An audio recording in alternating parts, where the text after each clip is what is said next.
I don't want to look like a loser right now, but everyone saw I was better than Justin that fight, but the UFC wanted him to win. The lad smashed my eye with his finger. I had to play all of the rounds with a broken eye, which is not fair.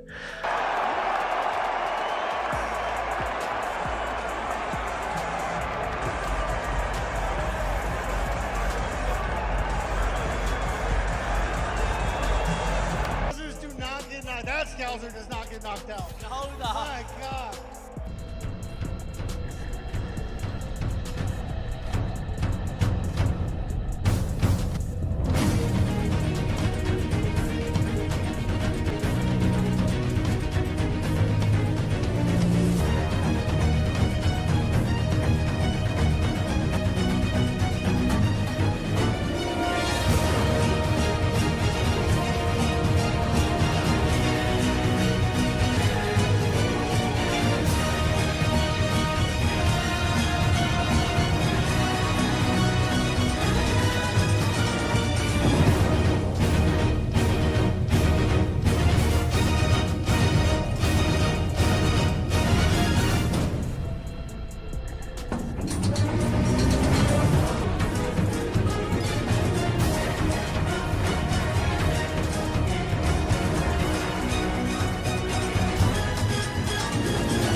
Scousers do not get knocked. That Scouser does not get knocked out. I'm a Scouser. We don't get knocked out. We don't get knocked out. I take that all day. Oh my God. What a fucking gangster. He delivered in the main event, capped off with a war. Just give us your thoughts on Justin Gaethje and Paddy Pimblett delivering a 5-round battle. Yeah, I mean, what a couple. So Paddy Pimblett at the weigh-ins yesterday says, I'm going to knock this motherfucker out tomorrow. And I was like, that's interesting.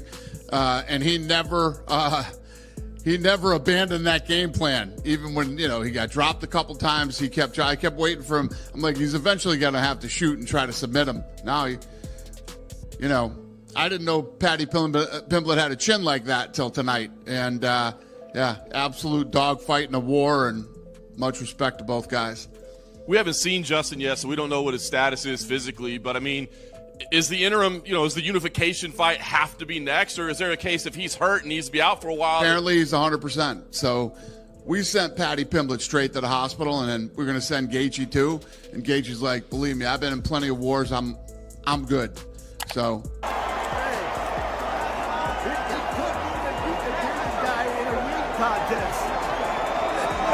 Now that Paddy Pimblett and Justin Gaethje have gone to war, the conversation feels completely different. What fans actually witnessed inside the cage did not unfold as cleanly as many pre-fight predictions suggested. That contrast between expectation and reality is exactly why this fight instantly became one of the most debated outcomes in recent memory.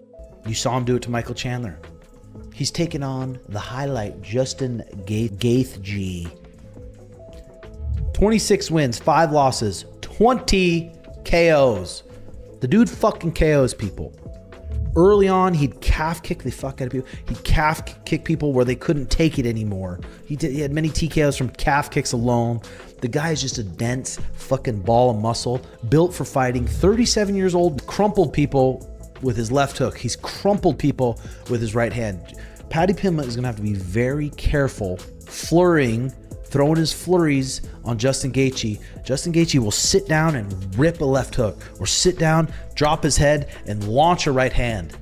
That's Justin Gaethje's ways to win. He could KO. Before the first punch was thrown, analysts were split on whether Paddy Pimblett's chaotic movement and grappling instincts could overwhelm Justin Gaethje, or whether Justin's discipline, power, and patience would punish every mistake. That divide set the stage for a fight where every exchange felt like it could flip the narrative in an instant. Love to see fucking Justin Gaethje with the title around his waist. He earned it. Justin Gaethje's fought all these fucking monsters his whole goddamn career.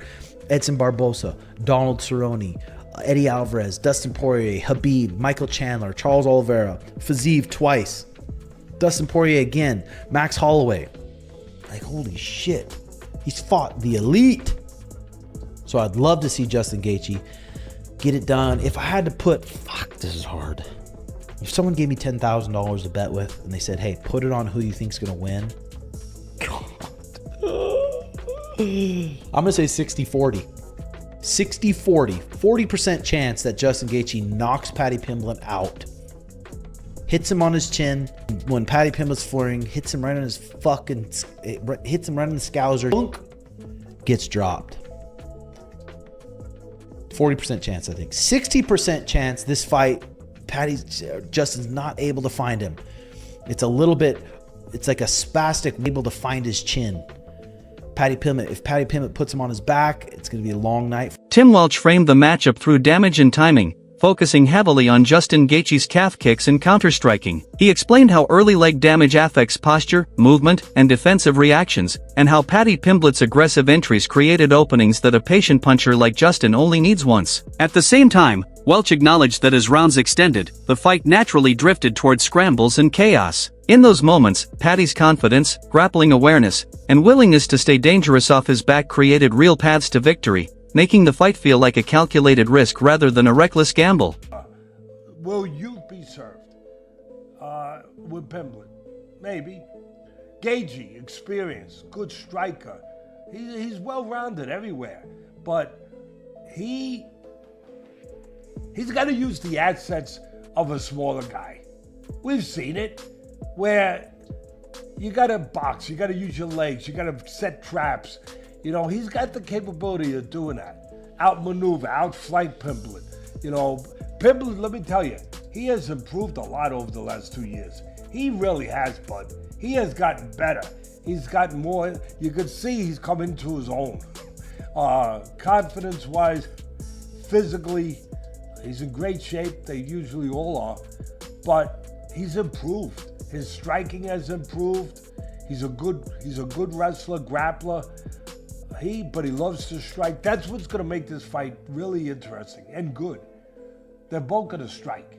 I mean, for the most part, they're both going to strike. Teddy Atlas approached the matchup through a strategist's lens, emphasizing that Justin Gaethje needed movement, angles, and restraint instead of trading in the pocket. He also pointed out how much Paddy Pimblett has matured physically and mentally, becoming stronger, calmer, and more comfortable in prolonged exchanges. While praising Justin's experience, Atlas leaned toward Paddy, believing that youth and momentum often surface late in fights when fatigue sets in.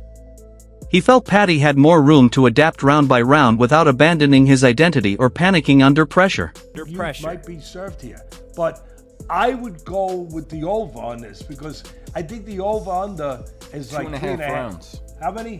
2.5 rounds over minus 115. All right, listen. Again, we have a pretty good record here, but, you know, I mess up once in a while. I do. That's why it's gambling. But I like the over.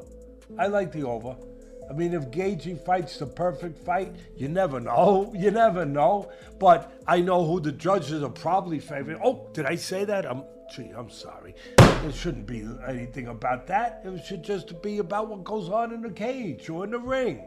But I can't help myself but think about things that I see. So maybe, you know, Gaethje would really have to do a job, I think, to get it, which he could. But I think I probably favor Pimblett a little bit, but at the end of the day, if I had to put my bucks down... Max Holloway distilled the fight into one brutal question. Could Paddy Pimblett absorb Justin Gaethje's power without breaking? If he could survive the damage, Max believed Paddy had the instincts to turn hurt moments into grappling control and sudden momentum swings. At the same time, Holloway made it clear that Justin Gaethje never needs volume to change a fight, because every clean punch or kick carries real consequences. One perfectly timed strike, he said, could erase entire rounds of work before Paddy ever found his rhythm. Paddy, if he can eat it, I can see Paddy catching Gaethje and maybe almost like a Oliveira fight, you know, catch Gaethje, hurt Gaethje wobble, and then, you know, get to Gaethje's back or something, maybe sub him. You know what I mean? Like, Paddy is very well rounded. You know, he out wrestled wrestlers, he out grappled grapplers. He stands with you. You know, he doesn't care. He throws. You know, everybody's be like, his chin is in the air. He takes shots. Yeah, he takes shots and he still walk forward. How long will that last? We don't know. And that's the question I have to this fight. or what his reaction is going to be when Justin Gaethje catches him. Because Justin Gaethje punches like a truck, he kicks like a